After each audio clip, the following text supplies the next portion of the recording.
Hey YouTubers, and welcome to Bevins Bricks. I'm Daryl, and today's video is going to be a quick instructional video on some different techniques you can use for adding brick texture to a wall. No, it's not just going to be about this particular little flat wall here, as this would be a very boring video. But the first thing I wanted to show you is, like I said, everybody knows how to take some 1x2s and some 1x1s and then stack them along and make a nice little wall. And then, like you have here.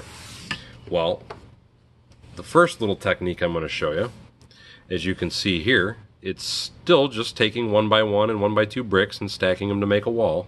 But what I've actually done here to give you more of a brick texture on the wall, and it's a real simple, easy, and inexpensive technique, is I have the new light blue gray and this is the old light blue gray Lego. And it's funny how just by adding two different very slight variations of color, all of a sudden gives you this nice texture and technique to the wall. Now the next thing I'm going to show you is, everybody knows about these new fantastic textured wall pieces. Matter of fact, I believe they call this on BrickLink is a modified brick. I call it a profile brick, but I believe, like I said, on BrickLink they call it a modified brick. But again, now with these, one thing I don't like about them is you have to stack them straight up and down to keep that texture, which is fine, but if you start doing a really big wall, you start losing a lot of your structural integrity and strength for your builds. And a lot of the ways that I like to build, I really like to focus on making my building strong. So one of the other things I like to do to still use these bricks and give me the texture that I want is, and let's show you this wall again. This is the wall we just did the two different colors on. Well, all I simply did is I added a few of these pieces into it as well, and now you have what looks like, I mean, it gives you kind of like the effect of a deteriorating wall. But what's nice about it is now you're getting texture in with that discoloration there, as you can see, and it adds a lot more effect to the build because you're adding a lot of 3D effect, I guess would be a good way to put it. So it gives you a lot of more character to the exterior of your building, as opposed to it just being the old simple flat gray wall. Now the next technique I want to kind of discuss is this one here. This is something that a lot of people do, and all it simply is, as you can see here, is a modified brick with a stud on the side, and then you just take your 1x2 tile and you put it on top of it. Now the relevance to doing a wall this way, number one, me personally, I kind of like it when you just add a few pieces here and there. But the nice thing about if you're using this particular piece, which is the modified brick with the stud on the side, and let me give you a better look at that, because that is a standard brick. It's not the Headlight brick, that's why I want to point that out. You can take this and then you can actually slide your tiles around, so if you want them to overlap and things of that nature. But again, this is another way of adding some really cool texture, and it gives you some of that brick effect to the side of a building. Now here in my next example, you're still getting that texture, but I honestly almost like this texture better as opposed to this one. And the reason that I say that is, with doing it in this particular method, and now the method here on the right that you see here, is using Headlight bricks. The Headlight bricks, to me, give you a better feel of it actually being kind of bricks sticking out. And the reason I say that, and let's turn these on the side so you can actually see, is when you use the Headlight bricks, the tile that you put on top of them doesn't stick out as far. As you can see on this one here, the tile really sticks out pretty far. Which, like I said, they both look great, don't get me wrong. I think they're both fantastic ways of doing it, and as a matter of fact, I use both different ways in my builds. But like I said, to me, the downside is these particular bricks stand out a little bit further. Now the downside to using this method, which is the old Headlight brick, is now when you get to the interior of the building, when you're using the Headlight bricks, you're going to have all these holes all over your interior walls. Now there's instances when I want to have holes like this on my interior walls, just because I'm going to be attaching something to the interior of the wall. But in most cases, when I'm trying to make something decorative on the exterior and the interior, this is the method that I revert to and use. Even though I do like this method better, this is the method I usually use. And now that we're talking about this method here, what I do like about this method is something else you can do to really give you a really cool look and technique. And that is this here. And how this works is what you're doing is you're simply taking that modified brick with the stud on the side. Let me pop a few of these off so you can see what it is. What you do is you put a 1x1 modified brick here, and then you put a 1x1 regular brick, a 1x1 modified regular brick, modified regular, so on and so forth. And what that allows you to do, as you can see here, and I kind of crisscrossed them and made them a little crooked to kind of give it a more natural look. But what that does, though, is it actually gives you that effect of mortar in between a whole bunch of bricks. And to me, this is just a fantastic look. This is really great for giving you details to like seawalls or a garden wall or just any kind of, if you're wanting a really decorative wall, this is a very good way to do it. And now you're starting to get into where your number of parts per section of wall, though, are starting to increase.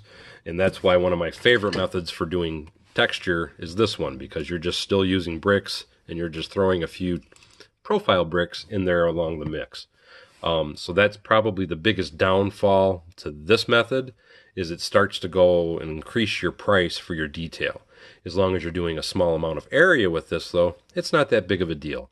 If you're doing a large build like I always end up seeming to be doing myself, this might not be the way you want to go. But now here's the other disadvantage on why I don't like this, especially if you're going to be using it on something very large. Because when you're stacking the bricks like that, you're never overlapping anything, so you really don't have a lot of strength. As a matter of fact, to hold this particular wall together, I put a 1x8 tile on the top of it, just so that way it would be a little structurally stout for me to be able to move it around while I was talking about it in the video. But that, to me, that's probably actually the biggest downfall, is the fact that it doesn't really interlock that well. But if you're only using this, say, for 2 posts on the front of a building where it's only 4 studs wide or things of that nature, this is a perfect way to give you that brick look and brick feel to the front of a building. Now, this last method I'm going to show you, this method I absolutely love. But now this, there again, like the last one, this really sends your price per area extremely high. And the reason I say that is, I mean, just look at those next to each other. This particular wall is built 6 bricks high. This particular wall, I mean, it's only, let's see, 1, 2, 3, 1, 2, 3, 1, 2, 3. So that's 3 bricks, 4 bricks. This wall is only 4 bricks high. And the number of parts you have here way outnumber the number of parts you have here. But the thing is it's really a fantastic looking brick texture. And believe it or not, it's a very simple build, very easy to do. And what's really good about this is if you need it to be decorative on both sides, it does have that exact same pattern on both sides. And that's why this particular method is probably one of my favorites, even though I don't use it very often. And again, the reason I don't use it very often is because the number of parts that you need to do a small section of wall. But if you don't mind buying all the parts to do this particular method, I mean, it's a method that can't be beat. To me, this would be a great method to use on, for example, like a little bridge going over a creek, maybe a park wall, or maybe a wall in front of a town hall or something. But it's a really fantastic and easy way to do it. But like I said, it takes a lot of pieces, but it's only 2 pieces that it's using. And let me pull this apart a little bit so you can see what I'm talking about. All it is it's a ton of jumper bricks, and it's 2x2 jumper bricks separated by 1x2 jumper bricks. So you got a 2x2, a 1x2, a 2x2, a 1x2. And all you're doing is, as you're coming up the wall for your height, you're alternating them. So as you can see here, it's a 2x2 with a 1x2 and a 2x2 and a 1x2. And what it is the entire time that you're building this. As a matter of, let's take this And I know I'm repeating myself a lot for those that are watching. I apologize for constantly saying as a matter of fact. But anyway, as you can see here, once I pulled that apart a little bit, all you're doing is you're attaching each and every brick on top of itself with this little circular or centerpiece of the brick, or I'm sorry, into the centerpiece of the plate there. So you're taking your 2x2 there, and then on top of this 2x2, you go with a 1x2. Now on top of the 1x2, you go with a 2x2, so on and so forth. And then to make the texture even stronger, once you get it up, you can even flex it a little bit to, you know, accentuate that pattern even more. And then you can take your tile, let me put that back on there now, and put it along the top to hold it in place a little better. Like I said, then take it and then just tweak it just a little bit. Doesn't have to be a lot, but just by pulling on it a little bit, it gives you a little bit more of that texture, and it really gives you a really unique feel and look. So again, this is probably my favorite technique out of all of them, but you are going to need a ton of jumper bricks if you want to use this technique. That is why generally, let me show all of these again. This is usually my go-to because this is the easiest one to do, number one, and it's to me, it's probably the most effective way to give you some texture on the exterior of your building. And it really doesn't add a lot to the part count. Where, like I said, all these other methods, even though they look fantastic, you really have to bump up your part count. So anyway, that's all. I kind of got home from work a little late today. Didn't have time to do a really good video like I originally intended on doing. Hoping I will get a chance to do that video tomorrow, because I was wanting to do a bunch of different technique and tips and trick videos for you guys over the weekend, if at all possible.